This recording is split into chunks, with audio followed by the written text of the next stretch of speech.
I've been wearing my extensions for so long now and like constantly. My methods and products are very safe and gentle, and I'm the first to prove that. It's so exciting. One thing I've come across in the time I've been selling and installing my extensions is how disturbing the sight of shed hair can be when we're not fully understanding what they are and why we are seeing them. It's important to know that the bond is not strong enough to remove hair from your scalp, especially after many weeks of washing and wearing. The hairs you will see are held in the attachment. Those are naturally shed hairs. And shed hairs have nothing to do with your hair extensions, since you shed your own hair every day, no matter what you do or what you wear in your hair. Experts out there claim we shed an average and whopping 50 to 100 hairs a day.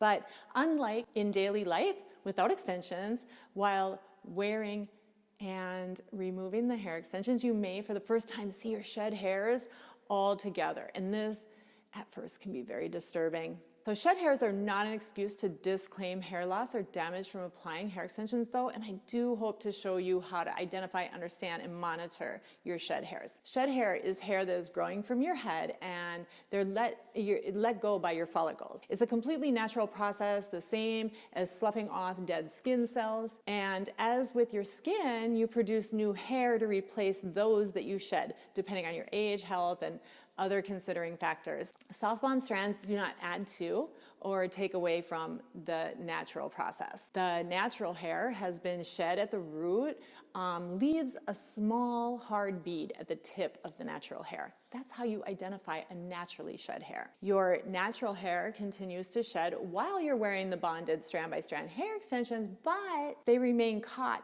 in your attachments until you remove them.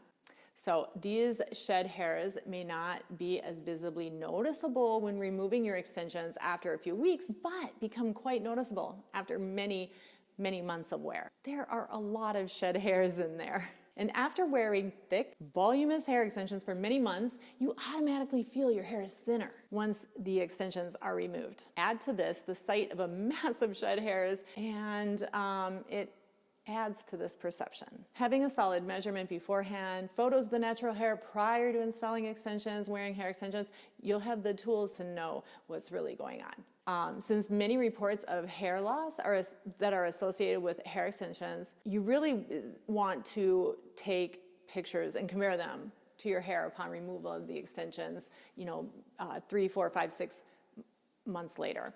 Also, you can place all of your hair before applying your hair extensions into a ponytail and measure it, either with an actual fabric measuring tape or a piece of ribbon or material. Cut the width of your ponytail. You'll always feel your hair is thinner after removing, so having a measurement is a true test to how or if your hair has thinned at all. If you have further questions regarding shed hairs, please feel free to ask your installer. All of us are happy to answer. Again, thank you for choosing West Coast Hair.